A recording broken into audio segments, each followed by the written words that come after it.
Waalaikumsalam warahmatullahi wabarakatuh. Terima kasih atas kehadiran semuanya. Kami berdua memperkenalkan diri. Saya Pak Cahyo Prabowo. Ini Bu Alimah, rekan saya sama Bu Penggerak di Kabupaten Purworejo.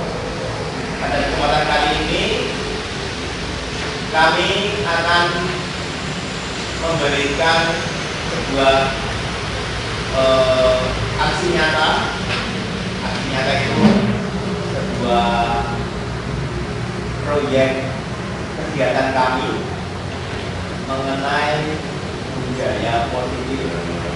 Ini merupakan salah satu dari tugas kami sebagai penggerak untuk mensosialisasikan apa yang kami dapat di pendidikan guru penggerak kepada rekan-rekan sekalian.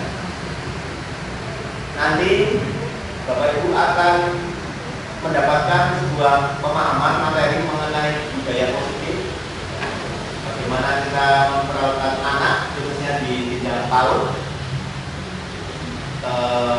bagaimana kita mendisiplinkan anak, dan bagaimana juga kita menangani kasus anak yang bermasalah. Pada kesempatan kali ini nanti akan dibagi menjadi 3 sesi. Sesi pertama dari Bu Hikmah akan menyampaikan teori tentang budaya positif. Sesi kedua dari saya akan menyampaikan tentang praktek budaya positif di sekolah atau di PAUD. Dan sesi ketiga tanya jawab. Demikian yang dapat kami sampaikan. Mudah-mudahan bisa berkenan. Sebelum kita memulai sesi acara pada sore hari ini, marilah kita berdoa bersama-sama, semoga hari ini bisa lancar. Berdoa dipersilakan.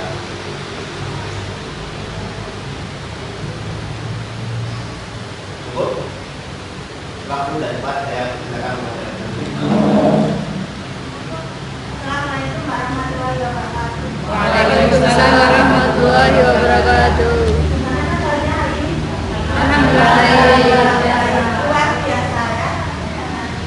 Nanti kita perkenalan dulu berarti ya. Nama saya Imam Alimah, saya adalah bagian dari SMP Desa ini mengajar IPA di kelas 7. Ya. Dan juga saat ini saya sedang menempuh pendidikan guru penggerak. Kami mohon bantuan ibu bersamanya agar bisa kami bisa berjalan. beliau ini juga belum tahu.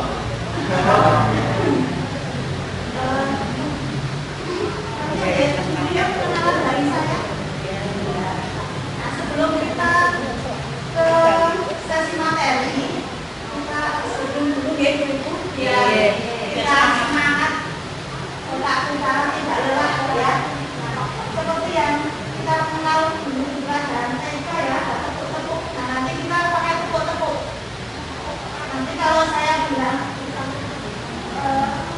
pagi, tepuknya 1 kali ya. Kalau nanti saya bilang siang, tepuknya 2 kali gitu ya. Kalau malam, tepuknya setengah. Nah, karena malam baru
materi ya, materi membuat kesepakatan kelas dulu. Kerja yang Sebagai contoh, kita semua bawa HP ya. Iya. Nanti saya mohon kesepakatan kita nanti HP-nya di silent atau di belakang saja ya. Kesepakatan yang lain dari juga supaya nanti kelas kita itu berjalan dengan nyaman. Materi yang akan kita sampaikan bisa terserap kesepakatan tersebut kira-kira yang lain-lain HP.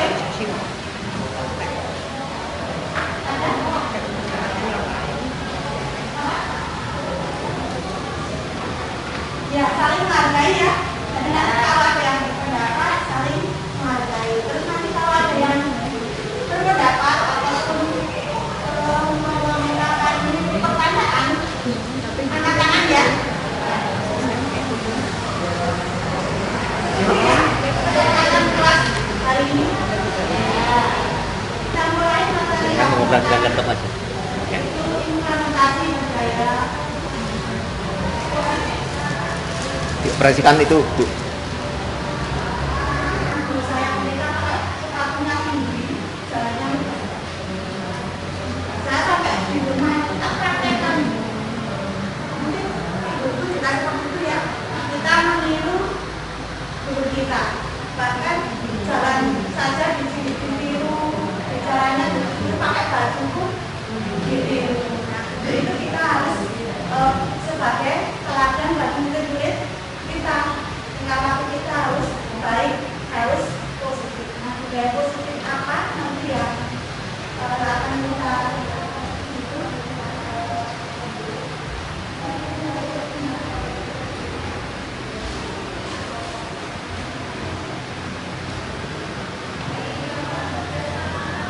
Ya, mari dengan pemahaman ilmu kontrol dan penerapan disiplin melalui kesepakatan dan pelatihan kelas.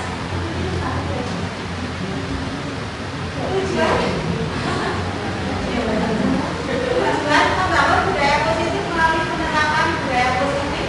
Yang kedua, menyusun kesepakatan dan keyakinan kelas. Yang ketiga, menumbuhkan motivasi intrinsik murid untuk disiplin diri sesuai kesepakatan kelas. Kemudian ada tolak ukur di sini, yaitu terbentuknya kesepakatan dan keyakinan kelas. Murid memiliki motivasi intrinsik dalam membangun disiplin dirinya, dan murid mampu menerapkan dan menjalankan.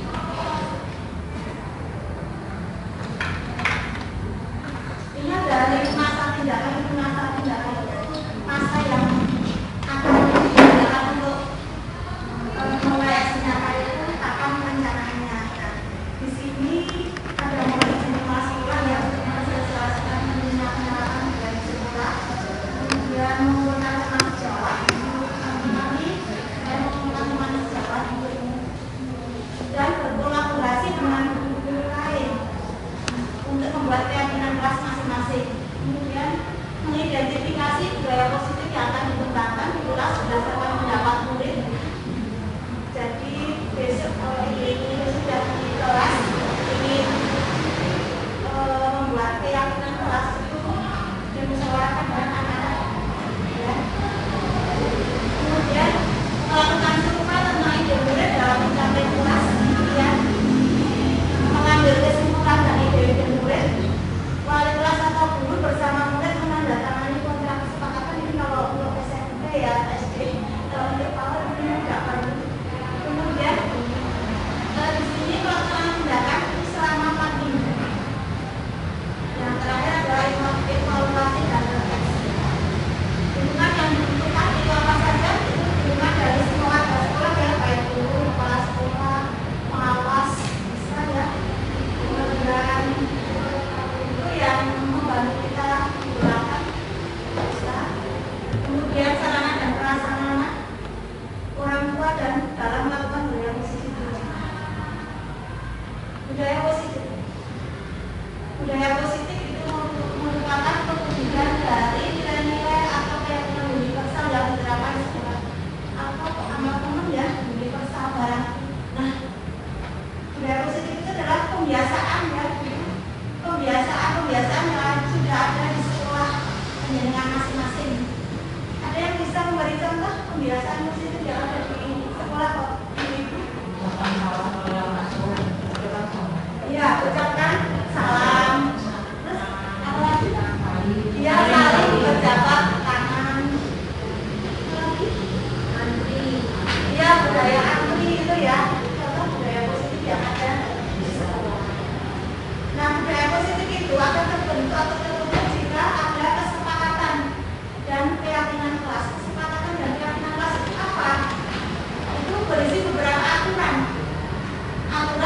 membantu guru dan murid bekerja sama membentuk kegiatan belajar mengajar di aturan-aturan yang misalnya kalau mau keluar kelas izin guru itu ya, lain-lain yang disesuaikan dengan kebutuhan yang ada di sekolah panjenengan.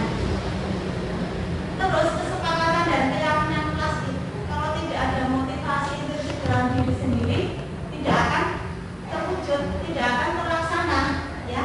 Motivasi intrinsik itu apa? Motivasi yang ada pada dalam diri sendiri.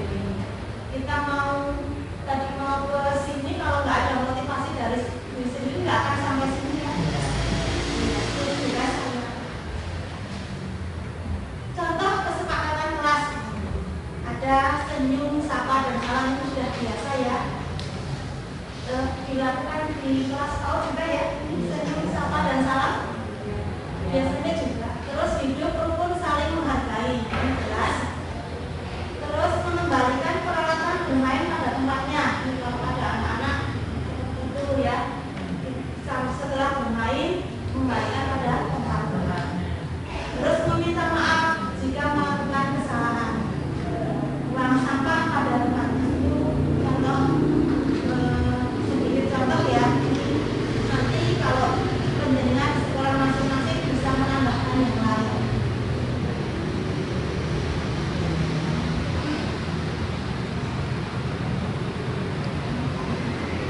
Perubahan paradigma belajar. Kalau zaman dulu itu guru sebagai pusat pembelajaran ya, atau berorientasi pada guru. Tapi kalau sekarang ya berorientasi pada siswa, siswa sebagai pusat belajar. Guru siswa sebagai objek belajar. Nah, ini dari guru seperti ini harus seperti ini ya. Tapi sekarang tidak. Sekarang siswa sebagai subjek belajar. Terus proses pembelajaran hanya terjadi pada tempat dan waktu tertentu. Di sekolah, di kelas itu ya. Tapi sekarang tidak bisa belajar dari rumah. Ibu bisa menelpon anak didiknya lewat video call. Tapi apa sekarang ya? Nah, ini kan bisa mengecek siswa ya. Lagi apa? Kalau dulu kan enggak, masuk mau datangi rumahnya satu persatu kan nggak mungkin ya. Terus tujuan utama menitik beratkan pada penguasaan materi pelajaran. Pokoknya harus menguasai materi pelajaran ini berhitung 1 sampai 10. Nah sekarang tidak, tujuan utamanya adalah pembentukan tingkah laku siswa nanti atau karakter siswa.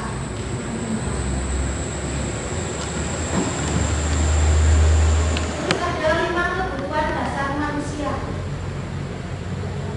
Kita sebagai manusia ya punya kebutuhan. Murid juga punya kebutuhan yang sama dengan kita.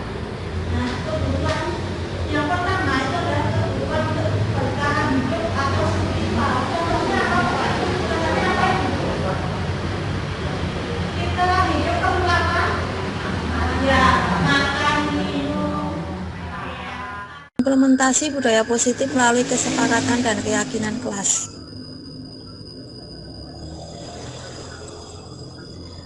Latar belakang, seorang guru memiliki tugas mendidik dan mengajar murid-muridnya di sekolah. Budaya positif harus diterapkan di sekolah agar tercipta proses pembelajaran yang nyaman dan menyenangkan. Nah, untuk mengimplementasikan budaya positif tersebut, maka harus diawali dengan perubahan paradigma teori kontrol dan penerapan disiplin positif melalui kesepakatan dan keyakinan kelas. Tujuan membangun budaya positif melalui penerapan budaya positif, menyusun kesepakatan dan keyakinan kelas, menumbuhkan motivasi intrinsik murid untuk disiplin diri sesuai kesepakatan kelas, tolak ukur terbentuknya kesepakatan dan keyakinan kelas, murid memiliki motivasi intrinsik dalam membangun disiplin dirinya, murid mampu menerapkan dan menjalankan kesepakatan dan keyakinan kelas yang telah dibuat. Tindakan 1. Mohon izin kepala sekolah untuk mensosialisasikan pentingnya penerapan budaya positif di sekolah. 2. Mengumpulkan teman sejawat untuk mensosialisasikan pemahaman budaya positif di sekolah. 3. Berkolaborasi dengan guru atau wali kelas untuk membuat keyakinan kelas masing-masing. 4. Mengidentifikasi budaya positif yang akan dikembangkan di kelas berdasarkan pendapat murid. Yang kelima, melakukan survei tentang ide murid dalam mencapai kelas impian. Yang keenam, mengambil kesimpulan dan ide-ide murid. 7. Wali kelas atau guru bersama murid menandatangani kontrak kesepakatan. 8. Pelaksanaan tindakan selama 4 minggu. Dan yang terakhir 9 adalah evaluasi dan refleksi.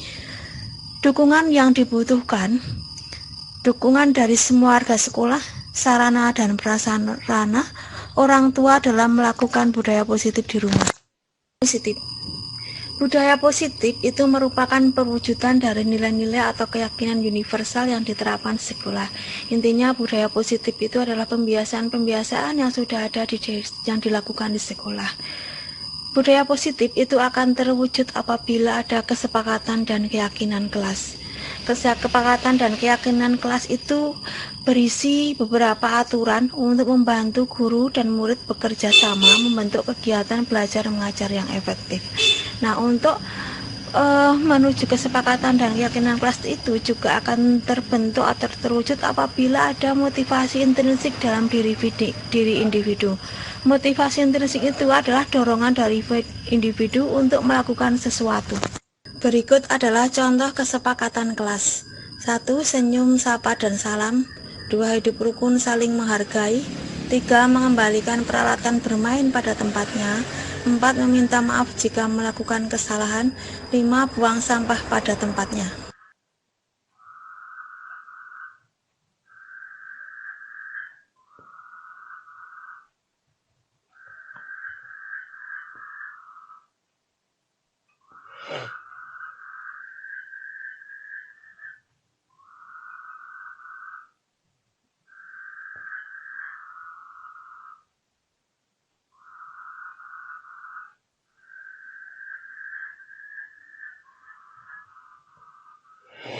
Dasar manusia.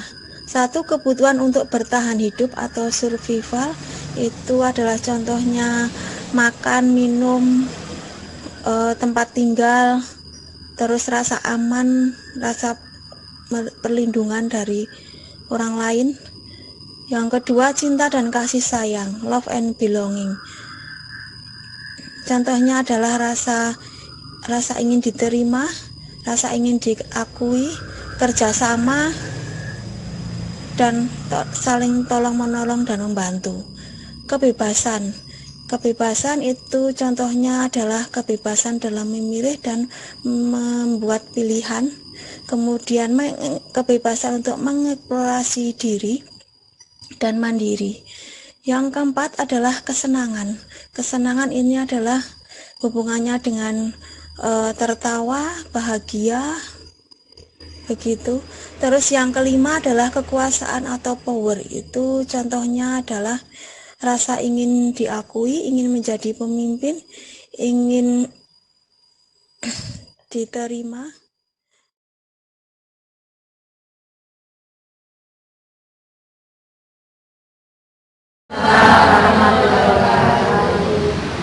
Semoga tetap semangat. Kita masih ada waktu 20 sampai 30 menit lagi. Kali ini saya langsung saja akan menyampaikan mengenai penerapan budaya positif segitiga restitusi. Nanti Ibu akan mengenal dan melihat sebuah kasus mengenai penerapan bagaimana kita menangani anak yang bermasalah di sekolah kita masing-masing.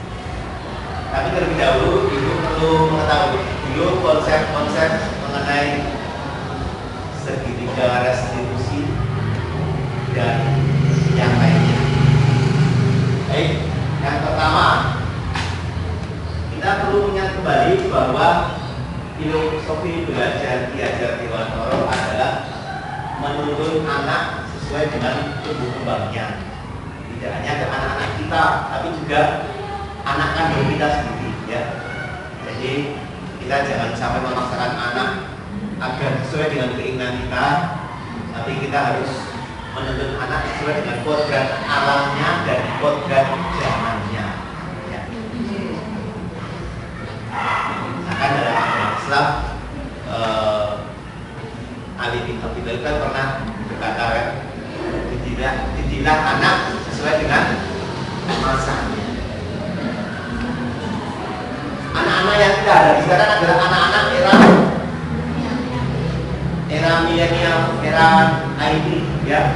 Mereka serba instan sehingga malas, dan mereka inginnya dilayani, ya.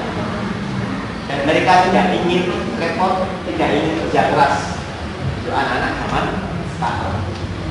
Nah, bagaimana kita menerapkan disiplin pada anak-anak zaman sekarang?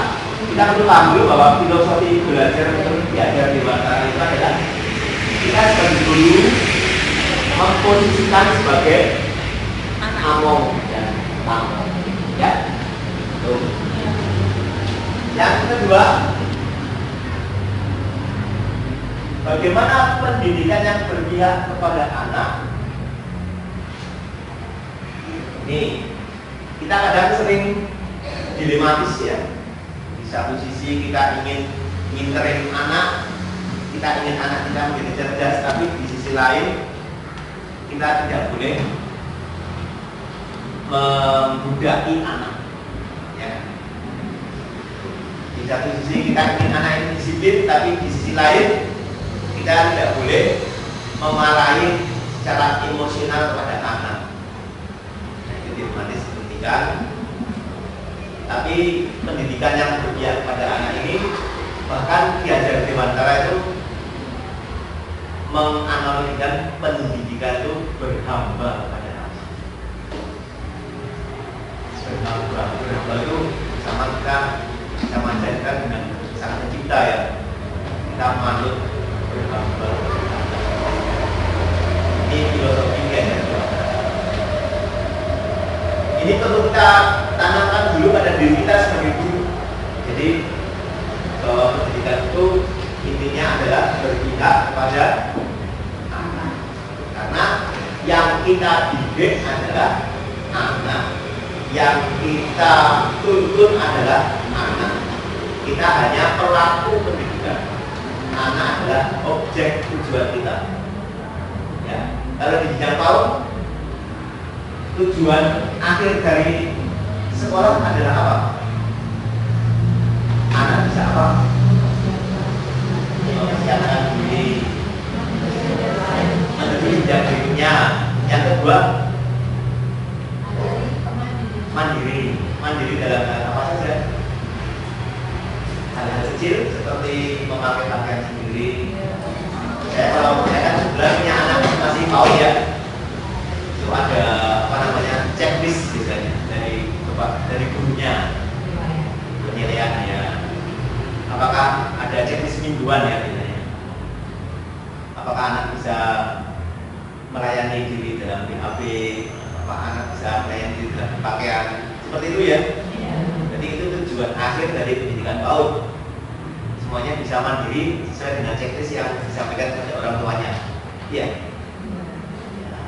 Ada lagi mungkin selain mandiri, yang ketiga apa? Berakhlak, ya. Akhlak mulia, berarti tagihan-tagihan ini dalam Islam, tilawah, ya, surat-surat pendek itu semuanya terpenuhi. Apa harus terpenuhi? Kalau tidak terpenuhi, boleh lanjut ke jenjang SD apa enggak? Oke.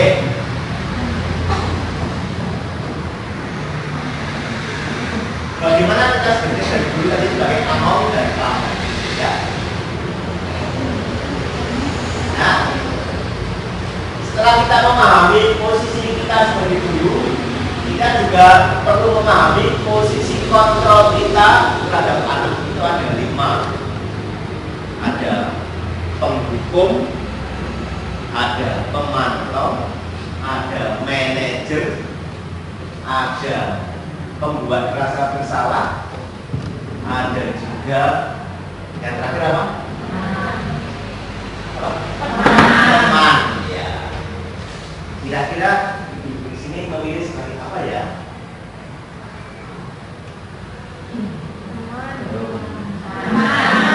Teman. Sebagai teman? Pemantau. Manajer. Jadi kalau di sekolah kita juga mengatur anak ya. Tahu ya? Gak ada jualan gitu.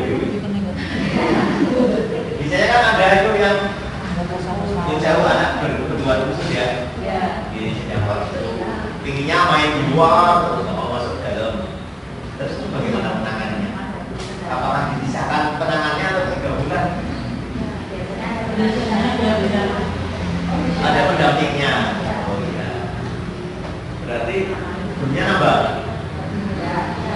Biayanya juga nambah. Ya, nambah pendamping. Kayak biasa aja gitu. Ya itu kan juga ada seperti itu ya. Sekolah inklusi ya, menerima anak yang maksudnya bukan khusus banget ya, tapi sedang-sedang aja ya. Misalkan diperakti, terus apa lagi, misalnya menjamili temannya ya. Dan itu ditangani besar 2 bulan.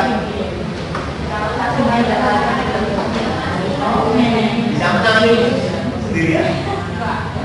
Karena tenaganya terbatas ya teman-teman ya. Itu harusnya segera orang tuanya ya. Nah, orang tuanya coba kita follow. Jadi kan sekolah yang lain yang ada pendampingnya ya. Jadi kalau orang tua yang sadar. Oke, sebagai teman, ibu-ibu semua dan pemantau. Nah, apa itu restitusi? Kita ibu punya NPWP? Ya, pernah telat bayar pajak? Tidak. Saya pernah telat bayar pajak itu karena lupa pajak PPH itu yang tiap tahun dulu lapor. Akhirnya ada denda 100.000. Dikasih itu tunjangan juta. Yang kasih juta ya. Restitusi itu dalam kerja pajak itu pengampunan pajak, pengampunan tapi ada dendanya. Sama dengan kita terhadap anak. Dalam hal anak melanggar, itu sebaiknya kita memberikan hukuman atau yang lain. Menurut pengalaman dulu semuanya yang pernah menangani anak bermasalah, misalkan ada laporan dari orang tua, kok anak saya luka di sini. Nah, akhirnya ada temuan si A menangkap pada si B. Karena ada laporan seperti itu, sehingga anaknya trauma nggak mau masuk sekolah. Kalau orang tuanya takut. Terus bagaimana ibu menangani hal itu?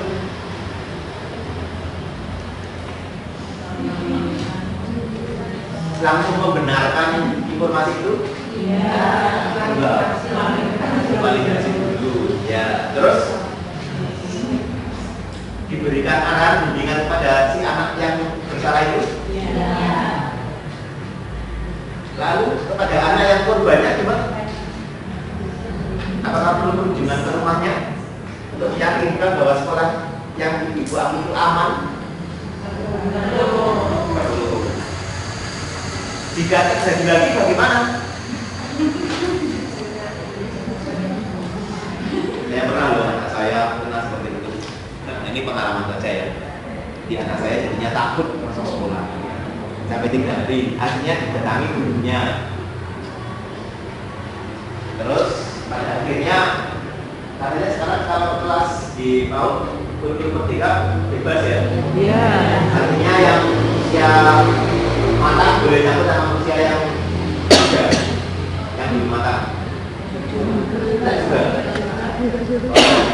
Kalau kata saya seperti ini pada boleh dicampur antara yang senior sama junior dicampur. Tergantung kebutuhan anak itu. Gitu ya? Kondisional Pak. Oh, kondisional. Iya. Tapi boleh. Itu nanti kalau dalam kelas beragam umur ya menyesuaikan. Tidak, tapi aturannya boleh apa tidak? Tidak. Oh, sesuai umur. Sesuai umur. Oke, apa? Nah, jadi restitusi intinya pengampunan. Ini segitiga restitusi. Sebenarnya Ibu Putri itu sudah melakukan segitiga restitusi, tapi kan belum tahu konsep apa.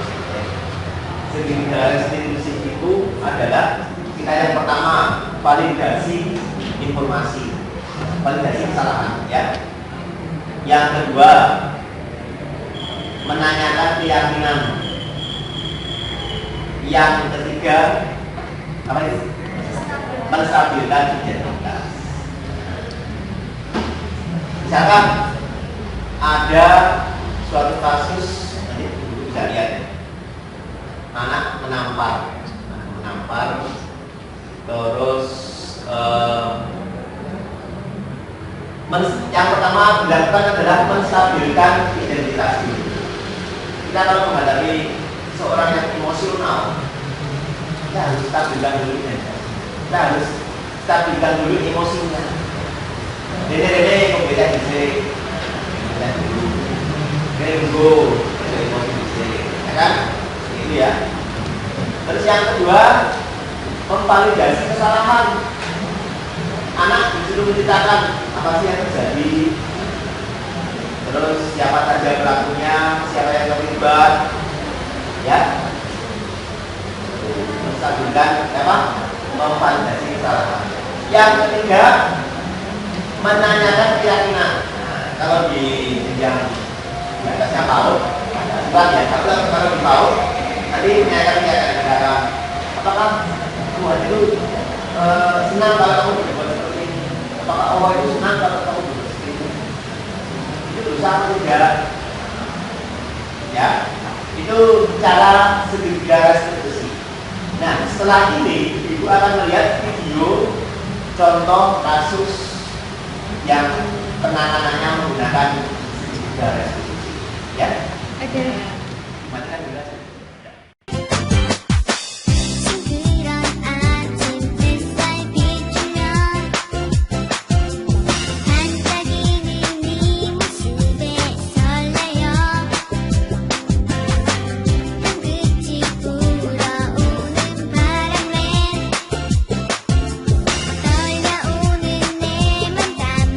떠나고 싶어 어떤 마을에 가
sayap. Oke. Mila kenapa? Mila hari ini Bu Guru lihat kurang bersemangat. Kenapa? Coba jawab sama Bu Guru. Kenapa? Coba Bu Guru. Bu Guru tidak dengar kenapa? Nonjok. Oh dorong, Ajrinanya dorong. Oh ya udah, Bu Guru panggil Ajrina ya, supaya minta maaf sama Mila ya. Oke, kalau Ajrina sudah minta maaf, berarti Mila harus memaafkan. Ya, oke. Ajrina, Bu Guru mau tanya, apa betul tadi saat bermain Ajrina mendorong Mila? Ya, nggak sengaja.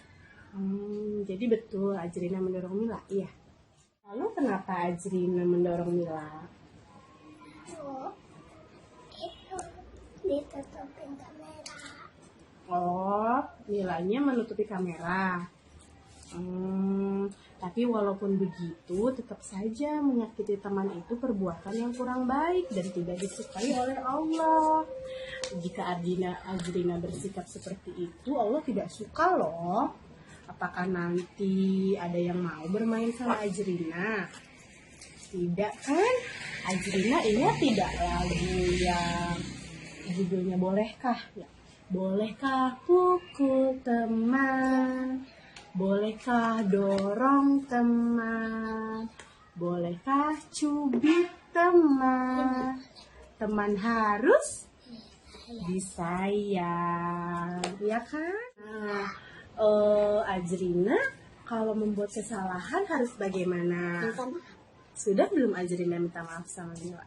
Sudah, tapi Milanya nggak mau maafkan. Oh, tidak mau memaafkan. Gini saja. Yang penting Ajrina sudah mau minta maaf sama Mila. Nanti Bu Guru coba tanya Mila kenapa Mila tidak mau memaafkan Ajrina, oke? Ajrina kata Mila tadi, Ajrina dorong Mila. Mila? Tadi itu mau pingsan. Oh, pas mau tidur. Oh, nggak sengaja mungkin. Sengaja tidak? Sengaja atau tidak? Nggak sengaja. Ya udah, berarti sekarang minta maaf ya. Ajrina kan nggak sengaja. Mungkin nggak ngeliat Mila. Ayo minta maaf. Ajrina udah mau minta maaf tuh. Ayo pintar.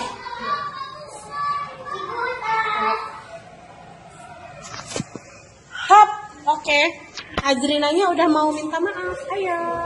Berarti sama Mila harus apakah benar tadi Ajrina mendorong Mila? Ajrina sudah minta maaf. Apakah Mila sudah memaafkan Ajrina? Mila sayang, tahu tidak? Allah itu suka sekali sama anak-anak yang pemaaf. Pemaaf itu hatinya luas dan bersih. Makanya Allah senang kepada anak-anak yang pemaaf. Jika Mila tidak memaafkan Ajrina, kira-kira Allah sayang tidak sama Mila? Tidak ya. Berarti kalau mau disayang sama Allah, Mila harus bagaimana? Harus baik. Terus kalau Ajrina sudah minta maaf, Mila harus bagaimana? Harus harus memaafkan teman yang sudah berbuat salah, terus dia berani minta maaf, kita harus memaaf. Alhamdulillah, terima kasih ya Mila karena sudah menjadi anak yang pemaaf. Insya Allah Allah akan senang sama Mila. Terima kasih ya. Oke. Halo, nama aku Karita Samila. Aku mama video. Aku senang sekali. Nama aku Azalina. Aku berbakti buat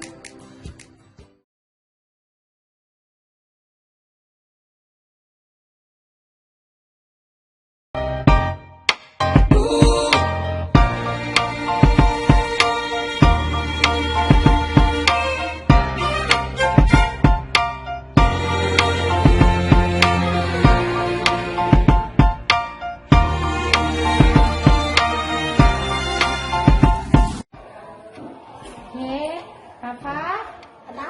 tadi Rafa coret lembar kerjanya Syakila ya? Ya. Kenapa? Iseng aja. Iseng, Masya Allah. Iseng itu punya nakal. Oh enggak, Iseng nggak nakal. Rafa nggak nakal kok. Rafa itu anak baik, anak soleh. Bunda Yanti nggak marah. Bunda Yanti cuma pengen tahu kenapa Rafa tadi coret lembar kerjanya Syakila karena iseng. Ya. Iseng aja, nggak ada alasan lain. Nggak ada. Syakila ganggu Rafa nggak? Ya.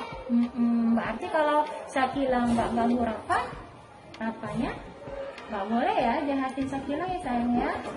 Coba Bunda Yanti tanya, apa peraturan kesepakatan kelas kita tadi, keyakinan kelas kita apa kalau lagi belajar? Nggak boleh iseng. Nggak boleh iseng, berarti harus. Artinya harus tertib dan saling menyayangi. Rafa mau minta maaf sama Syakila? Mau. Selain minta maaf, apa lagi yang harus dilakukan? Menghapus coretan. Oh iya, tadi kan ini Rafanya coret-coret kertas Syakila, berarti tanggung jawabnya harus dihapus. Lain kali boleh nggak coret kertas temannya lagi? Enggak. Enggak. Alhamdulillah, Rafa janji sama Bunda. Ya. Janji mau jadi anak hebat? Ya. Jadi anak pintar? Mau jadi polisi. Mau jadi polisi? Amin ya rabbal alamin. Oke, sekarang kita kembali ke kelas, minta maaf sama Syakila. Yuk, Bunda Yanti temanin yuk. Oke, ayo. Oke, Syakila, Rafanya mau minta maaf. Coba minta maaf. Yuk. Maaf Syakila, bilang. Maaf, Syakila. Nah, dimaafin nggak Syakila? Oke, gimana maafannya? Tangannya di depan dada. Oke, dadah Bunda. Oke, hebat tas. Ya, kalian anak hebat. Siap. Nah, kelingking tuh. Oke, janji ya, maafan. Bapak sudah tanggung jawab. Oke. Sudah? Bunda. Sudah? Oh, sangat mudah. Jempolnya mana? Ya, hebat Rafa.